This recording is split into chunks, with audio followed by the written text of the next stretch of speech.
Принцесса, работающая студентка. Она родилась в очень бедной семье, которая живет на окраине города. Она выросла на ферме и сильно отличалась от городской девушки, которой является сейчас. Ей нравилось работать на ферме со своей семьей, но мечтой всей ее жизни всегда было учиться в колледже в городе и работать там. Благодаря стипендии ей удается учиться в престижном университете города. Но, несмотря на бесплатную плату за обучение, принцессе по-прежнему приходится оплачивать множество расходов, таких как аренда, ее ежедневное пособие и другие требования в школе. У всех ее одноклассников есть ноутбуки и компьютеры, которые облегчают выполнение домашних заданий, в то время как она тратит доллары по копейкам в компьютерных магазинах. Одна из ее мечтаний – накопить достаточно денег на новенький ноутбук стоимостью $800.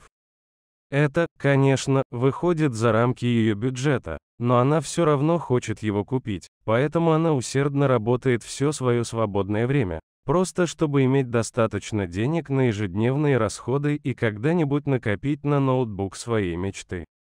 После долгих месяцев сбережений принцесса открывает свою копилку и подсчитывает сэкономленные деньги.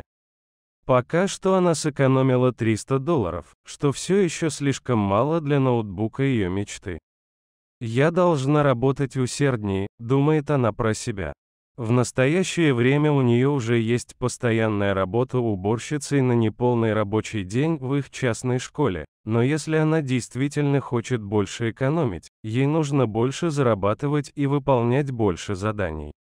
Она беспокоится о своем здоровье, но еще больше ее беспокоит свое образование. Если она не будет экономить достаточно, компьютерные магазины просто лишат ее карманных денег тут и там. На следующее утро принцесса переходит из одного ресторана в другой, надеясь, что один или двое из них примут ее на работу. Она проводит весь день, отправляя резюме почти в каждый ресторан, который видит, прежде чем день заканчивается. Когда она уже почти готова сдаться, ей звонит один из длинных очередей ресторанов, в которые она подавала заявки, и сообщает, что она принята. Она прыгает от радости и сразу же начинает работать официанткой в очень модном ресторане. Теперь принцесса работает в 2 смены все свое свободное время. Иногда она готовится к экзаменам на следующий день или делает домашние задания во время перерывов в смене. Принцесса действительно усердно учится и в то же время работает еще усерднее, чтобы зарабатывать и откладывать достаточно. Коллеги по ее новой работе не слишком дружелюбны с ней, поскольку она ученый, обучающийся в престижной школе. Большинство из них будут высмеивать ее за попытку достичь чего-то, что она явно не может себе позволить, и за попытку вписаться в место, которому она явно не принадлежит.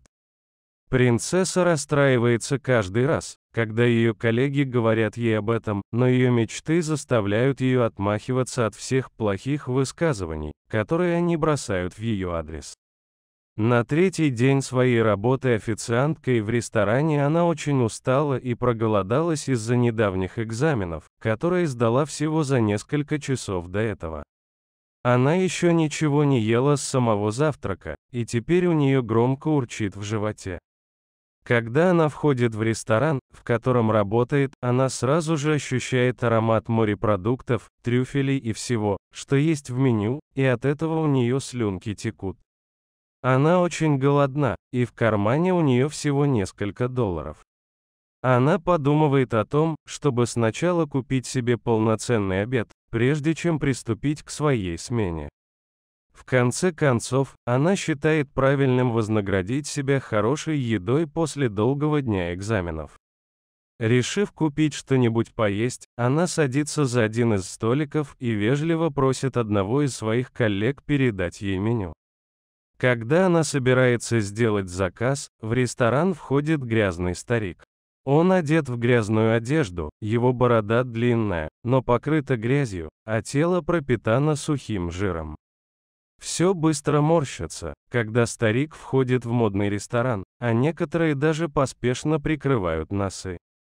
Старик кажется потерянным, потому что он продолжает оглядываться по сторонам, и у него такой вид, будто он не понимает, что происходит. Некоторые из гостей начинают смеяться над этим мужчиной, и когда принцесса смотрит на своих коллег, никто из них не пытается помочь. Вместо этого они смеются над этим человеком вместе с гостями. Это разбивает сердце принцессы, поэтому она немедленно направляется к мужчине. Мужчина сначала удивляется, но не колеблется, когда принцесса нежно берет его за руку и ведет к своему столику. Мужчина, похоже, по-прежнему не обращает внимания на то, что его окружает.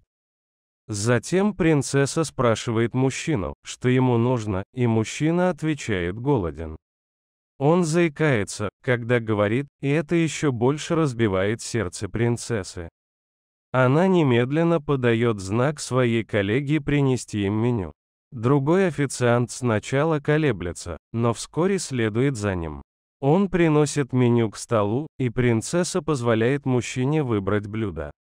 Мужчина выбирает полноценное блюдо, то самое, которое принцесса собиралась заказать перед его приходом.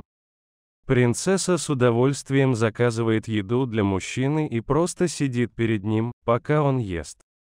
«Привет, принцесса, я думала, ты проголодалась», — говорит Т.И.А.С., одна из ее коллег. «Я просто выпью немного воды», — вежливо отвечает она.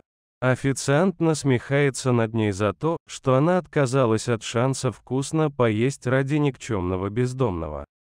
Принцесса пытается не обращать внимания на то, что она слышит, и просто пытается общаться с бездомным, но старик, похоже, не понимает ничего из того, что она говорит. Насмешки, смех и критика со стороны ее коллег начинают становиться все громче и громче, пока она больше не может этого выносить. Она встает и говорит им всем, что смешного в том, чтобы помочь кому-то в беде. Если мне придется пить воду только для того, чтобы этот бедный человек мог сегодня поесть, то так тому и быть. Принцесса произносит это слишком громко, и владелец ресторана, которого они не знали, стоял на кухне вместе с шеф-поваром, слышит шум. Любопытствуя, владелец подходит к месту происшествия и видит принцессу, защищающую беспомощного мужчину от своих сверстников. Когда один из официантов видит его, он сразу же рассказывает, что сделала принцесса, смеясь над ней. Но потом хозяин внимательно присматривается к бедному старику и узнает его. «Папа?» – спрашивает владелец ресторана. Бедный человек, бездомный, поднимает голову, и его глаза блестят, когда он видит своего сына. Эти двое крепко обнимаются в трогательном воссоединении. Оказывается, владелец ресторана потерял своего отца несколько недель назад. У его отца болезнь Альцгеймера, и он бродил по городу, не зная, куда идти.